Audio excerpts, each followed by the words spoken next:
What up, everybody? This is your boy, Jonathan Evans. Welcome. Let's get into it. We're talking about taking the risk. Let's go. Listen, my whole family has been about taking the risk. And I'm not just talking about any type of risk. I'm not just talking about just doing stuff and making up stuff and not really studying and doing your homework and just jumping in there just because you have feelings and you feel fluffy about it. And so you just jump out there and do it. That's not the risk that I'm talking about. I'm talking about the risk of faith. The risk of actually placing your life in the hands of God. The risk of actually giving your life to Jesus Christ. And I'm not talking about just for salvation. I'm talking about for every decision.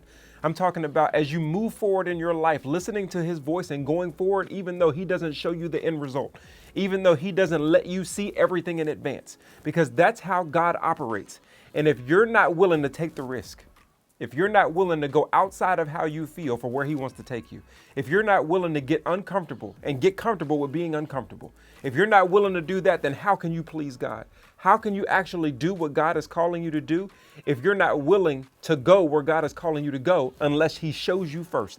Because God is not acting like everybody's from Missouri, the show me state. That's not how it works. He's not going to show you before he tells you and watches what you're going to do based on his word and not just based on your sight or your eyes. You got to be willing to take the risk. That's how my whole life has gotten to where it is by being willing or learning how to take the risk even when I don't see what's coming. That's our family story. My dad was from a non-Christian home, raised by two high school dropouts, but he learned that I have to take the risk. I have to take the risk to become something that I haven't seen before, because God is calling me higher, even though I don't have a blueprint necessarily to look at. To daddy, to mama. And on my mom's side, grandpa and grandma, they had to take the risk because they came from unsaved families and families that didn't understand God the way that we do now. But the reason why we do now is because they took the risk then. What are future generations going to say about you? What are future generations? What are your children going to say? What are your children going to think about how you're raising them and the blueprint that you're giving them? Is it only based on the circumstances and the way they are?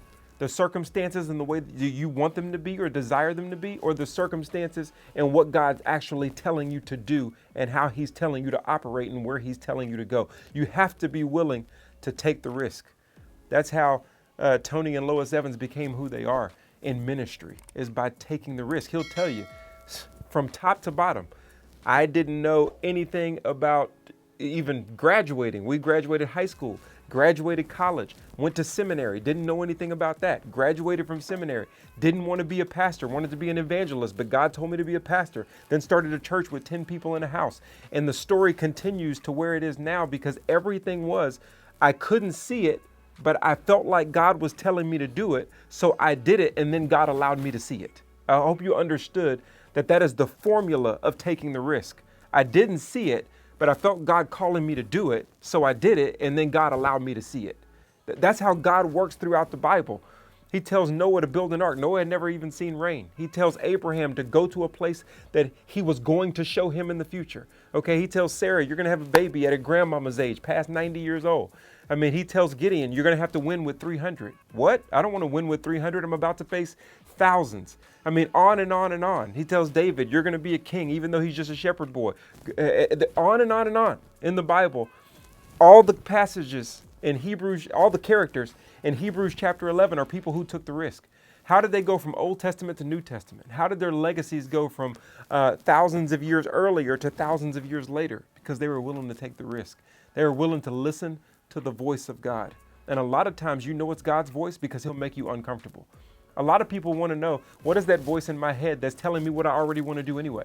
That's your voice. That's why it sounds like you. That's not taking the risk. That's just doing what you want to do. It's God's voice when it actually makes you uncomfortable. God is not thinking what you're thinking. As high as the heavens are above the earth are his ways from your ways, his thoughts from your thoughts. He's not thinking what you're thinking. He's uprooting you from what you're thinking.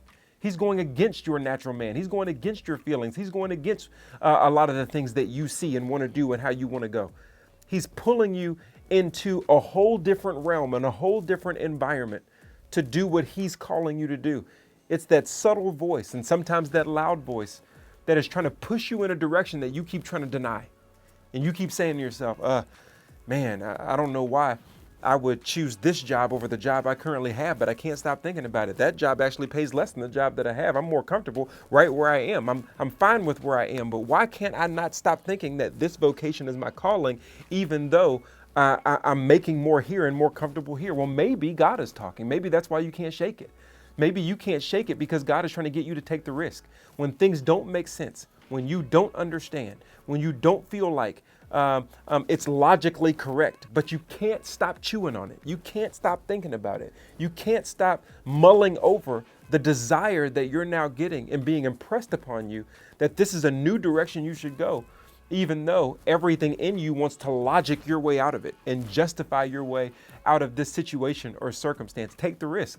When God is calling you to get you out of this relationship you've gotten comfortable in, and you know you shouldn't be there, but your heart says stay there. But everything in you is saying, yeah, but this isn't right. This isn't the one. This isn't the calling. This isn't the person that God has for my life. And you feel God pulling you out of this comfort zone, but your comfort zone is pulling you back in the comfort zone. And you have this war going on the inside that you can't shake. And it's uncomfortable, maybe because God is talking. He's trying to pull you into a new relationship with him that can pull you into a new relationship with the person he actually has for you. But you can't get there if you're not willing to take the risk. Maybe it's reconciliation in a relationship with forgiveness, and you're just not willing to take the risk. You feel like they're not going to accept your apology. You feel like they're not going to accept you as a person. You feel like what you did was too bad for you to ever go back. But God is calling you to go apologize. God is calling you back into relationship. God knows something that you may not know, but you're unwilling to take the risk because you've already justified in your mind how this thing is going to go. There's so many scenarios in our life where we're not willing to get uncomfortable to see what God has. And he's saying you got to take the risk. All throughout the Bible, the characters that transcended time were the ones that were willing to take the risk. My dad always said it this way: faith is acting like it is so, even if it's not so, so that it might be so, simply because God said so. Faith is acting like it is so, even when it's not so, so that it might be so, simply because God said so. Without faith, what are you going to do? What are you going to do? If it's only based on what you can see, only based on what you're comfortable with, only based on your thoughts and your justifications, only based on that, then what are you going to do? It was a faith walk for me to leave football for my faith. It was a faith walk. And when I say leave football for my faith, I mean walking in what God was actually calling me to do in my life. I've been saved for a long time, but actually walking in the calling that he had for my life, it took faith. I had to take a risk. I had to take a risk that what God was going to do in my life away from football was going to be much greater than he ever did it in football. I had to take the risk. I had been comfortable as an athlete my whole life. And now I had to be comfortable with what God was calling me to do with the rest of it. I had to place my life in his hands. There was a little girl one day who was in a burning building. She was in a burning building on the 4th floor. They thought they had gotten everybody out. The ambulance was there, the fire department was there, the police department was there. Everybody was there. And they thought they gotten everybody out, but they looked up and the window opened and a little girl came to the window. And so you know how it is. They told her she's got to jump. The building was engulfed by the flames and the fire and the smoke. And they told her, you got to jump. There's nothing else we can do. They put out one of those bounce house things. I don't know what you call them. One of those little blow up things to try to catch her that she can fall on. And they said, you got to jump, jump. They're yelling, you got to jump, you got to jump. But what they didn't know about that little girl is that she was blind. She was on the 4th floor. She was blind. She didn't know where she was jumping to. She couldn't see. All she heard was the voices saying jump, and it wasn't good enough. She backed away from the window because she was blind and couldn't see. But the heat, she could also feel the heat. So there was a decision she had to make.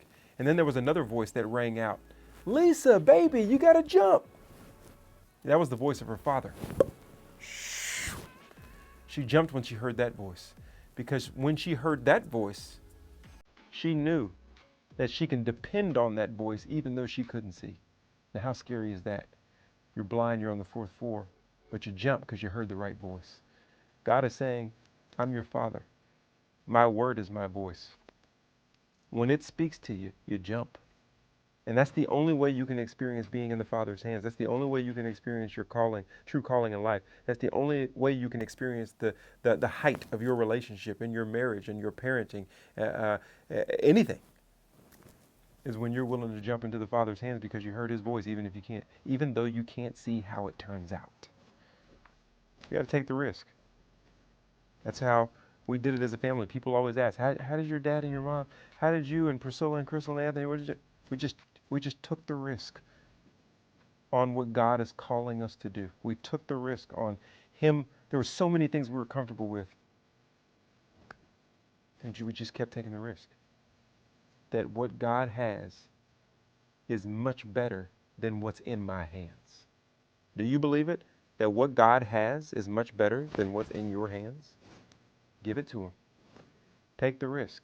Because trust me, it's not even that much of a risk. It just feels like it. It's God we're talking about. Be steadfast, unmovable, always abound in the work of the Lord, and know that it will not go in vain. I promise you, it will not go in vain. Like, share, subscribe, ring the bell, become part of the family. Until next time, let's go. All right, guys, we got to take the risk. Make sure you become a part of the family.